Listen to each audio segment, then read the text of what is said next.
For decades, the hardest part of learning to code was simply starting. You would sit down, open a blank document, and stare at a tiny blinking cursor. Before you could create anything useful, you had to memorize a textbook of strict punctuation rules just to make the computer understand you. It was like being told you need to build a car engine from scratch before anyone let you turn the key and drive. You had to put together a functioning engine of logic, piece by piece, hoping you didn't miss a single bolt. But the process of writing software looks different today.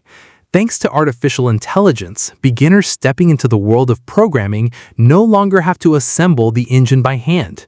The AI has already read the manuals. It knows how the engine works. Your primary job now is learning how to sit in the driver's seat, hold the steering wheel, and guide the vehicle where you want it to go. By removing the need to memorize lines of complex computer grammar, the highest barrier to entry has vanished. Learning to code in 2026 is no longer about speaking a machine's language. The new starting line for a beginner is a tool called an AI code editor. When you open it, you see a space for writing text, but right next to it is a simple chat window. It gives you a direct conversational link to an entire automated engineering team living right inside your workspace. Right now, two specific names are dominating the industry and changing how software is built: Cursor and Windsurf. If you are new to this, looking at them side by side can be confusing. They look almost identical on your screen. Both tools promise to write entire features for you, and both tools will gladly hunt down errors and fix your bugs.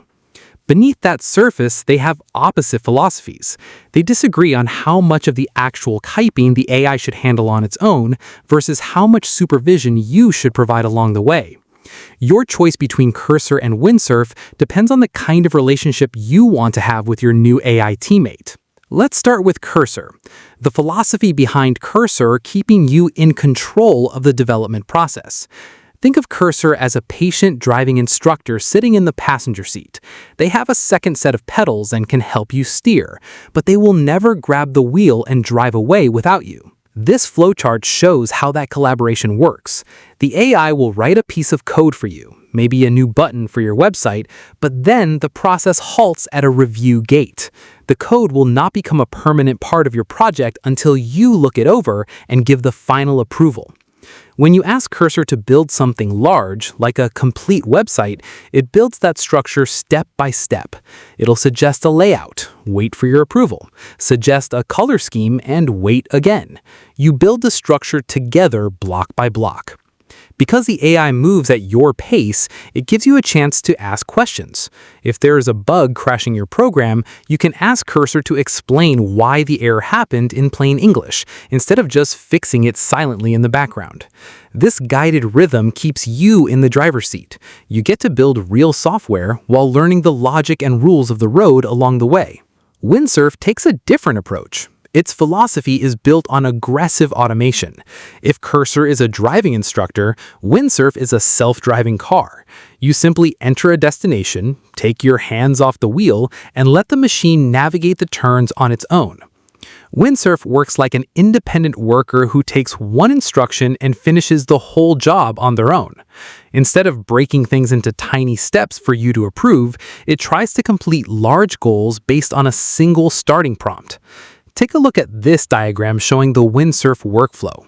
You give one command, and those instructions spill out in 3 different directions at once. Without pausing to ask for permission, Windsurf will write code in different files and update your folders all at the same time. For an absolute beginner, this speed comes with a catch. The AI handles so much of the heavy lifting behind the scenes that you can arrive at a finished, working application without seeing how the underlying parts connect to each other. Windsurf prioritizes the finished product. It trades the educational journey for the experience of instantly arriving at your destination. So, how do you want to spend your first day of coding? This matrix shows the trade-offs. If your goal is speed of output, if you want to spit out ideas rapidly and launch quick prototypes, Windsurf is the choice for you. Let the AI do the heavy lifting. But if your goal is learning, if you want to understand the logic of the systems you're building and slowly develop the mind of a true software engineer, choose Cursor. We are living through a transition. The job of a computer programmer is evolving from a person who types thousands of lines of text into a person who directs an AI team. That blinking cursor no longer has to stop you. Your imagination is now the primary limit on what you can build. You don't need to know the computer's exact language to get started.